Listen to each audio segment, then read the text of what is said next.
Boinapalli police స్టేషన్లో లంచం తీసుకుంటూ ఓ మహిళ ఎస్ఐ ఏసీబీ అధికారులకు పట్టుబడింది. ఓ బాధితుడిని కేసు విషయంలో లంచం ఇస్తేనే స్టేషన్లో ఉన్నతాధికారులకు కూడా నచ్చజెపుతానంటూ డబ్బులు డిమాండ్ చేసింది. లంచం ఇవ్వడం ఇష్టం లేని బాధితుడు నేరుగా ఏసీబీ అధికారులకు ఫిర్యాదు చేశాడు.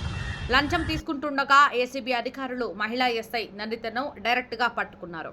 సీఐతో పాటు మరికొంత సిబ్బందిని విచారించగా ఏసీబీ అధికారులు వారి ప్రమేయం లేదని తెలియడంతో నందిత క్యాబిన్తో పాటు ఇతర పత్రాలను తనిఖీ చేస్తున్నారు. ప్రేమ వివాహం చేసుకున్న బాధితుడు ప్రేమించిన అమ్మాయితో ఉండడానికి పోలీసులు ఆశ్రయించగా అబ్బాయి తల్లిదండ్రులు ఒప్పుకోవడం లేదంటూ ఎస్ఐ నందిత అబ్బాయిని పోలీస్ స్టేషన్కు పిలిపించింది. టేబుల్ పైన డబ్బులు పెడితేనే కేసులు పరిష్కరిస్తానంటూ బాధితుడు అభిషేక్ను బెదిరించింది. డబ్బులు ఇవ్వనంటూ అభిషేక్ వెళ్లిపోవడంతో అబ్బాయికి అమ్మాయికి మధ్య గొడవ పెట్టించి అమ్మాయిని కొట్టాడంటూ అభిషేక్ పై కేసు నమోదు చేసి జైలుకు పంపించింది. జైలు నుంచి వచ్చిన తర్వాత కూడా డబ్బులు ఇవ్వాలంటూ పిలిచి బెదిరించడంతో వెంటనే ఏసీబీ అధికారులను ఆశ్రయించాడు. బాధితుడు అభిషేక్ 30,000 రూపాయలు లంచంగా ఇస్తుండగా ఎస్ఐ నందితను ఏసీబీ అధికారులు పట్టుకున్నారు. చేతులకు టెస్ట్ చేయగా పాజిటివ్ రావడంతో అదుపులోకి తీసుకొని విచారిస్తున్నారు. నార్మల్ చేతనే కొట్టిన, దేంతో కొట్టలేదు. సో దానికి మేడం ఇన్వెస్టిగేషన్ చేయకుండా నా మీద అటెంప్ట్ మర్డర్ కేసు కూడా వేస్తుంది. నేను జైలుకి కూడా వెళ్ళేసి వచ్చాను అనమాట. అంతదాకా వెళ్ళింది. సో మేడంకి అయినా కూడా రిక్వెస్ట్ చేస్తాను, మేడం నేను ఏం తప్పు చేయలేదు, మీరు ఫస్ట్ చూడండి, ప్రతి ఒక్కటి చూడండి, చూసి మీరు డిసిషన్ తీసుకున్నంటే మేడం అన్నది ఇవన్నీ వేస్ట్, ఇవన్నీ మాట్లాడతలేదు, టేబుల్ మీద పెడితే మన వర్కౌట్ అవుతుంది అని చెప్పేసి అన్నారు.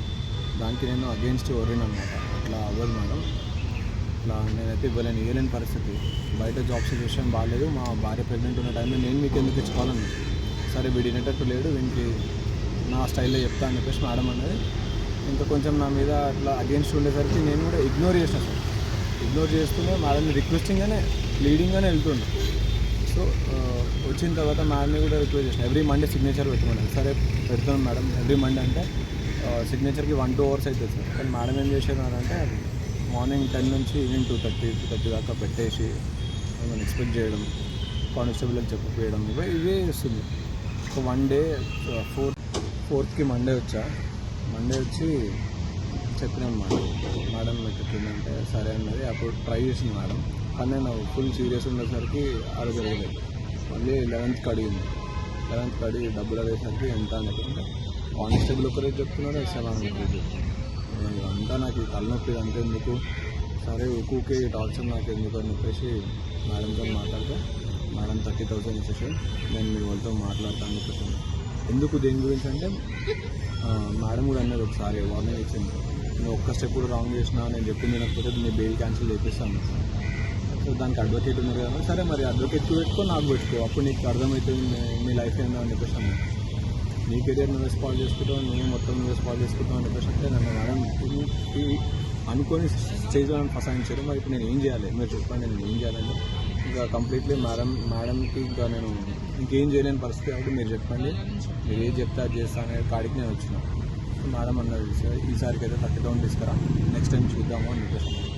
సో 30,000 తీసుకొని వచ్చిన, మేడంకి ఇచ్చిన. మేడం తీసుకొని తన బైక్ కీస్ లాకర్ ఇచ్చాను. ఆ లాక్ అది బైక్ కీస్ ఇచ్చి బైక్ డిక్కీలో పెట్టమని చెప్పేసి ఎవరు చెప్పకుండా నెంబర్ వెళ్ళిపోని చెప్పేసి సరే మేడం అని చెప్పేసి మీరు ఏసీపీ వాళ్ళకి అప్రోచ్ అయ్యారా?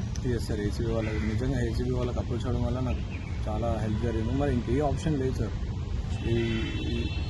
ఈ టార్చర్ భరించకన్నా సార్ వాళ్ళు చెప్తారు. Right, thank you. విజ్ఞప్తి ఏంటంటే మన తెలంగాణ యాంటీ కరప్షన్ బ్యూరో తరఫున 1064 అనేది 24 hours టోల్ ఫ్రీ నెంబర్. అది ఎవరైనా కూడా 1064 కాల్ చేస్తే ఎప్పుడు కాల్ చేసినా కూడా మీకు రెస్పాన్స్ ఉంటుంది. తర్వాత ఆ కాల్ని మాకు కనెక్టెడ్ ఇన్వెస్టిగేటింగ్ ఆఫీసర్స్కు డైరెక్ట్ చేసి దాని మీద కేసు కూడా రిజిస్టర్ చేయడం జరుగుతుంది. తప్పనిసరిగా న్యాయం చేయబడుతుంది. కాబట్టి అందరూ 1064 ఎప్పుడైనా ఎక్కడైనా ఏ ప్రభుత్వ ఉద్యోగి కానీ మిమ్మల్ని లంచం అడిగితే 1064 కాల్ చేయండి. ఆ ఫిర్యాదుదారుడి పేరు చెప్పకూడదు.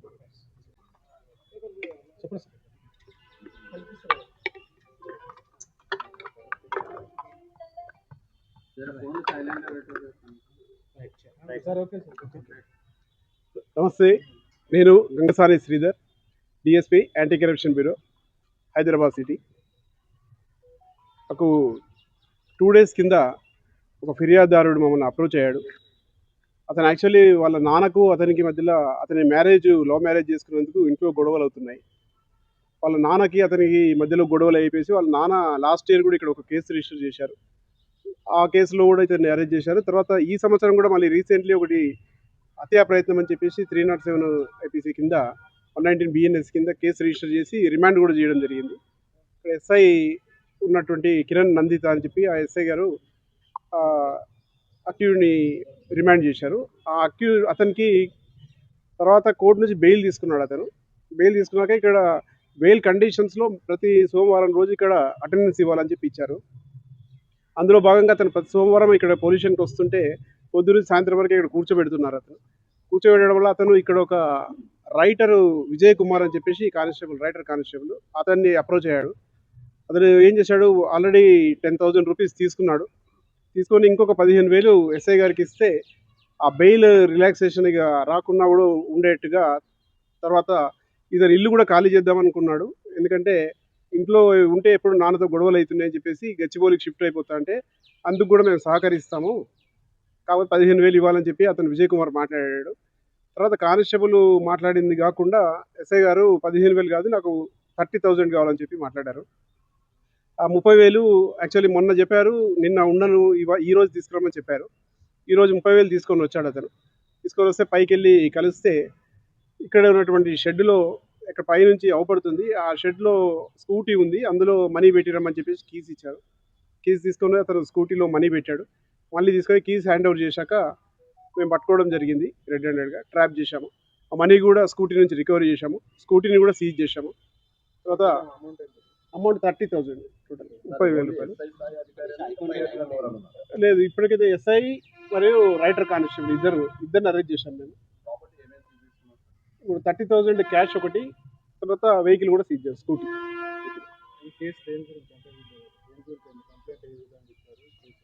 అదే అసలు మా దగ్గరికి వచ్చిన ఫిర్యాదుదారుడు ఇక్కడ ఈ పోలీస్ స్టేషన్లో ముద్దాయి. అతను వాళ్ళ నాన్నని కొట్టినందుకు 307 కేసు వేసి రిమాండ్ చేశారు. ఆ రిమాండ్లో అతను జైలుకి వెళ్ళేసి బెయిల్ తీసుకొని వచ్చాడు. బెయిల్ కండిషన్స్ ప్రకారం ఇక్కడ పోలీస్ స్టేషన్లో అటెండెన్స్ ఇస్తుంటే అతను పొద్దున్న సాయంత్రం దాకా ఇక్కడ కూర్చోబెట్టి సతాయిస్తున్నారని చెప్పేసి కొంత మనీ ఇస్తే కొంచెం కండిషన్స్ రిలాక్స్ చేస్తామన్న ఉద్దేశంతో వీళ్ళు మాట్లాడారు.